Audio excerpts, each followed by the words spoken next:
Fala galerinha, tudo bem com vocês? Como vocês estão? Bom, vamos lá acabar essa parte de gases, tá bom? Do estudo de gases, na verdade a gente vai evoluindo, tem mais um pouquinho para ver, mas nessa aula a gente vai ver a parte de matemática, tá bom? Os cálculos envolvendo as equações de um estado gasoso, tá bom? Bom, para relembrar o começo lá de gases, tá? Algumas propriedades dos gases: volume, temperatura, pressão e número de mols. Lembrando que o volume pode ser medido em litro ou ml, ou em metros cúbicos, ou em centímetros cúbicos. Aqui nós temos algumas conversões, tá? Do volume. Temperatura, gente, isso é importante. A temperatura para gases tem que ser sempre em Kelvin, necessariamente. Como que eu faço temperatura em Kelvin, professor? É isso aqui, ó. Temperatura em Kelvin é a temperatura em graus Celsius mais 233. Nunca posso usar em graus Celsius. Vou falar mais uma vez para ficar bem frisado. Nunca posso usar em graus Celsius. Eu tenho que sempre transformar a temperatura para Kelvin.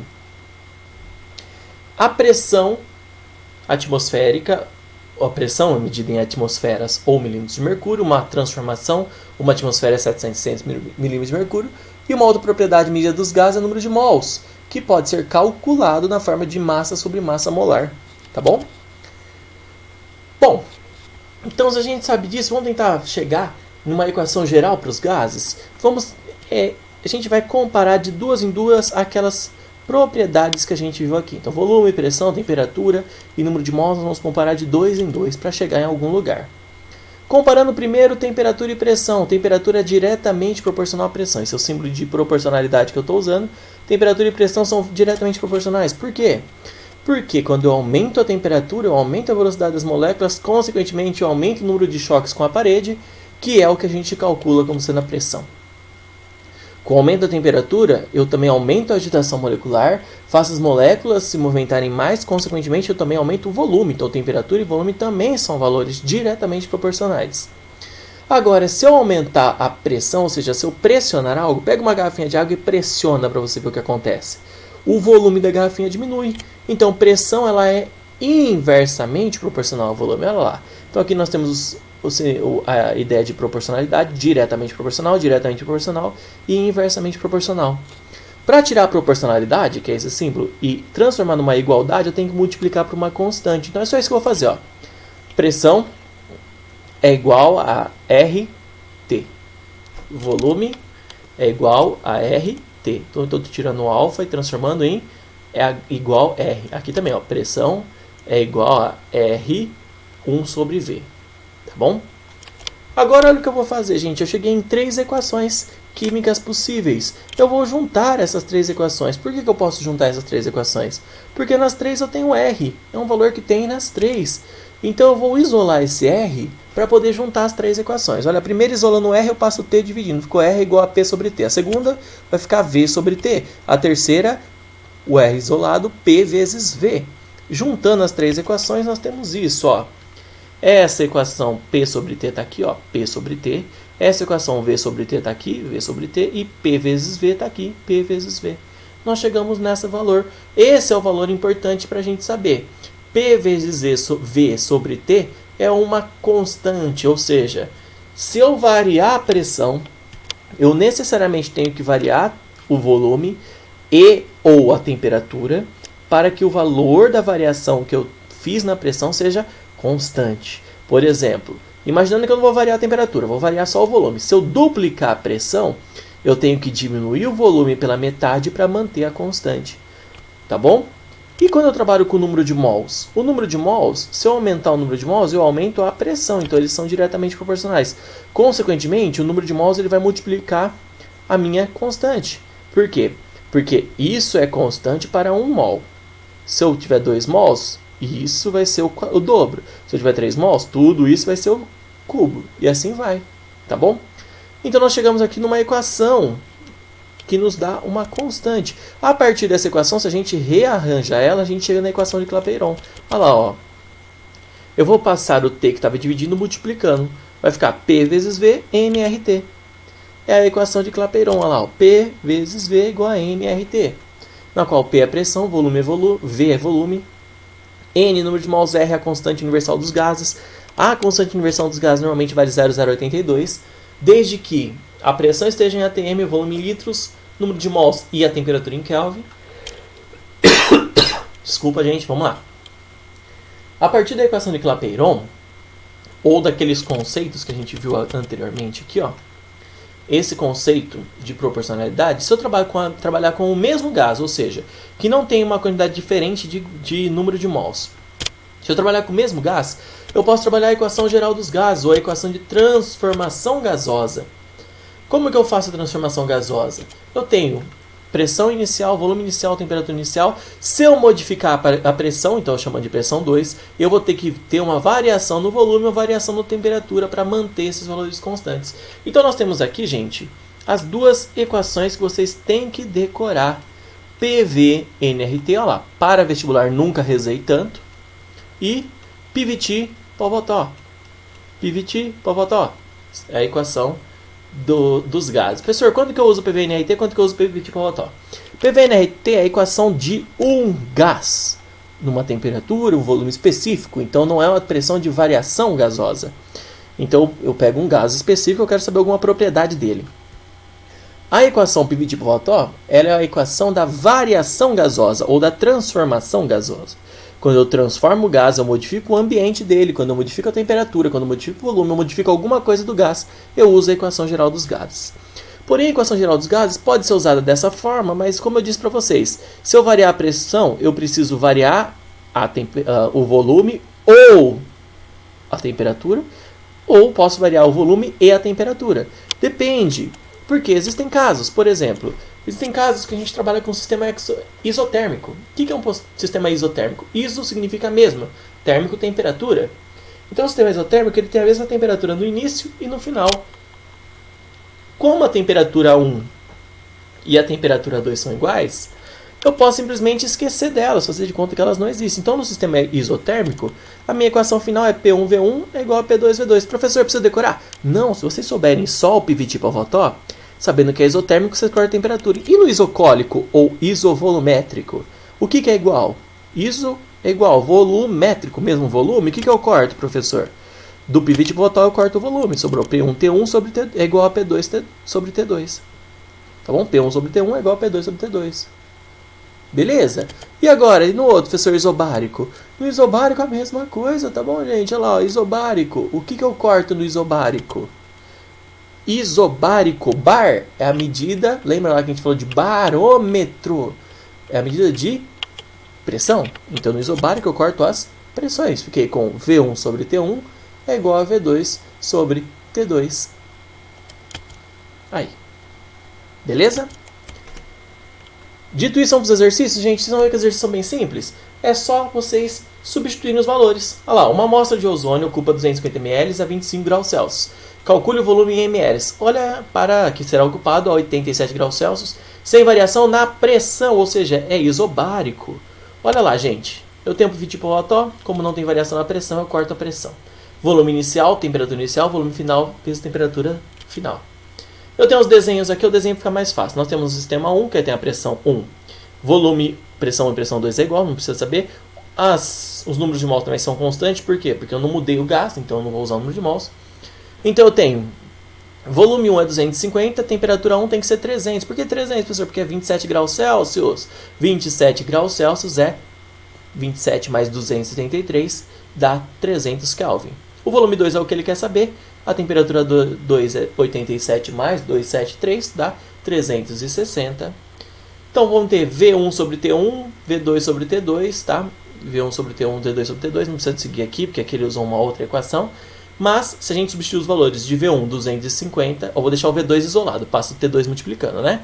T2 vem aqui para cima, então ficou V2 é igual a V1 vezes T2 sobre T1. Então, V1 sobre T, vezes T2 sobre T1. V2 vai ser igual a V1, quanto vale V1? 250. T1, 300, então 250 sobre 300, e aqui 360 é o T2, chegamos a 300 ml. Professor, precisa fazer tudo isso? Não, não precisa fazer tudo isso. É só vocês virem aqui e substituir os valores, tá bom, gente? Vocês podem vir fazer direto, ó. V1, quanto vale V1? 250. T1, quanto vale T1? 300. É a temperatura no estado inicial. No estado final, que é 87 graus Celsius, é 360 aqui embaixo. E V2 é o que eu quero saber, tá bom? E você faz os cálculos, ó. Esse 0 você corta com esse 0, esse 0 você corta com esse 0, ficou 25 vezes 36 dividido por 3, e aí você pode fazer todo o processo, aí você pode simplificar e fazer o que você achar melhor. Vai chegar a 300 ml.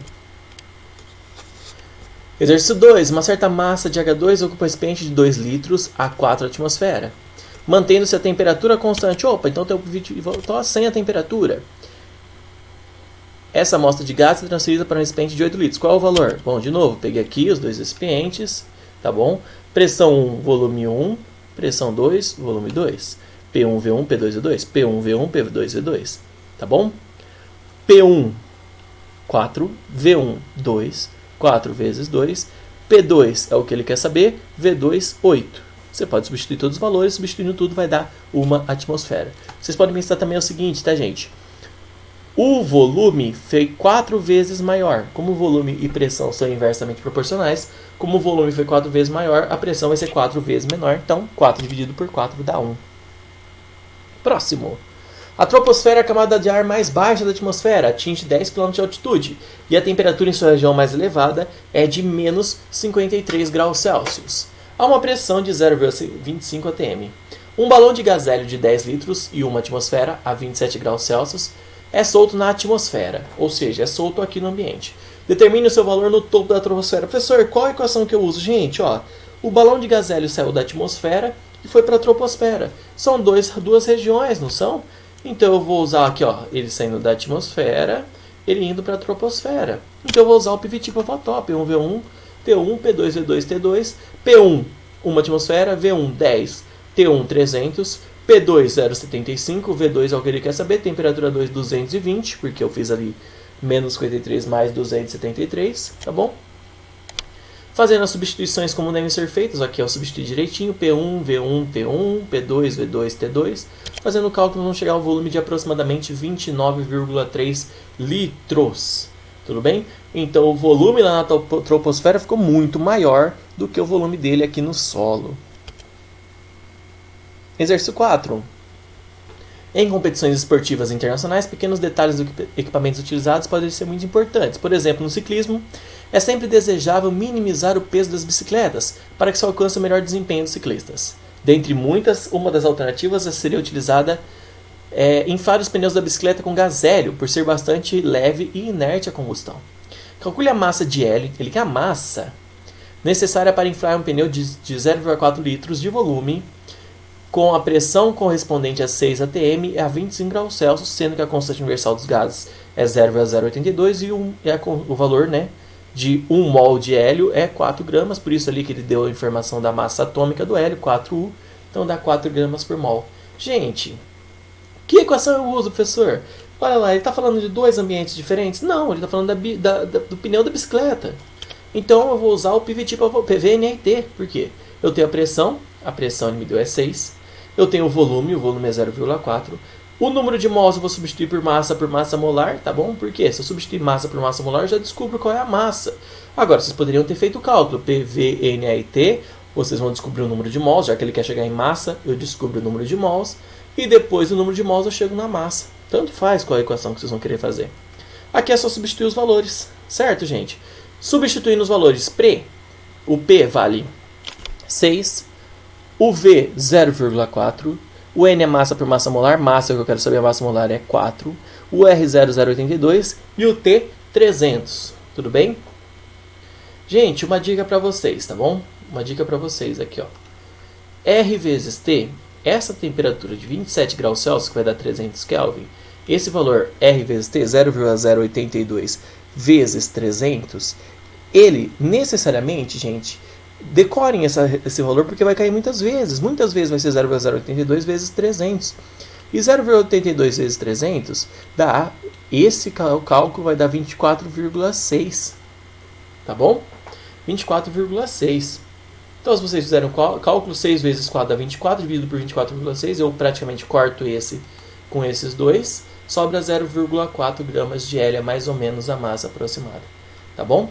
Se vocês fizessem a substituição direta aqui, só para achar o número de mols, vocês iam chegar a 0,1 mol, que vai dar aproximadamente 0,4 gramas. Beleza?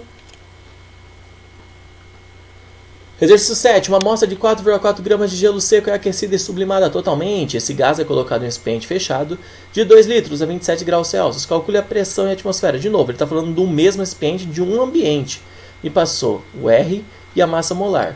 Já substituindo aqui, ó, PV/nRT, eu quero a pressão, beleza? O número de mols já foi calculado. Aqui, ó, o número de mols é massa por massa molar. A massa é 4,4, a massa molar é 44. 4,4 dividido por 44 dá 0,1 mol. Pressão, não sei. Volume, 2 litros, ele falou. Temperatura, 300 Kelvin, porque é 27 graus Celsius. Opa lá, ó. 0 PV/nRT. Eu quero saber o P, eu passei o V dividindo. Aqui, gente, ó. Olha que interessante. 0,082 vezes 300. Dá quanto isso aqui que eu falei para vocês decorarem? 24,6. 24,6 dividido por 2 dá quanto? 12,3. Fazer vezes 0,1 significa andar uma casinha para trás. Uma casinha para trás, 1,23. A minha resposta. Tá vendo? Não precisa nem fazer cálculo. Não precisa nem ser feito cálculos, né, quando a gente decora, tá bom? 8. No século passado usavam-se clorofluorcarbonetos como gás de refrigeração. Os mais utilizados é o CClF3 e o C2Cl3F3. Dá para ver pela lógica que o C2Cl3F3 é mais pesado do que o CClF3, tá bom? Esses gases não são mais utilizados, pois foram associados à destruição da camada estratosférica de ozônio. Em um depósito abandonado foi encontrado um cilindro escrito freon. Eu não sei se é o freon 12 ou se é o freon 113. Eu tenho que descobrir qual dos dois freons é. Identifique qual o gás que é, sabendo que o cilindro tem 85 gramas de gás, num volume de 10 litros, uma pressão de 2 atm e 27 graus Celsius. Professor, como que eu faço para descobrir qual que é? Uma única propriedade geral ou específica da matéria, uma propriedade específica da matéria para identificar o composto. Qual é? Massa molar. Se eu souber a massa molar, ou vai ser o CClF3 ou o C2Cl3F3. Então eu vou calcular a massa molar pelo PV/nRT, lá, ó. PV/nRT, o N eu transformei em M, massa por massa molar, tá bom? Substituindo todos os valores, de novo aqui, ó, 0,082 vezes 300, tá vendo de novo? 24,6. 24,6 vezes 85 dividido por 20 vai dar 104,5 gramas por mol aproximadamente. Esse é o valor da massa molar, só substituindo os valores. É só isso que eu fiz, tá bom, gente? Só substituir os valores, beleza?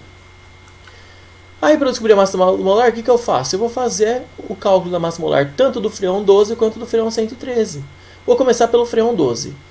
Carbono é 12, o cloro é 35,5, o flúor é 19 vezes 3. Então, ó, 12 mais 35,5 mais 19 vezes 3, total 104,5. Opa!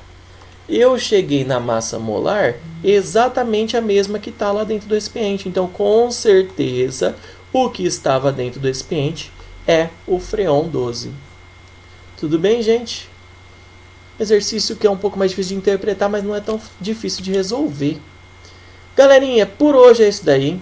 Espero que vocês tenham entendido. Beijinho no coração de vocês. Bons estudos e até a próxima. Tchau, tchau.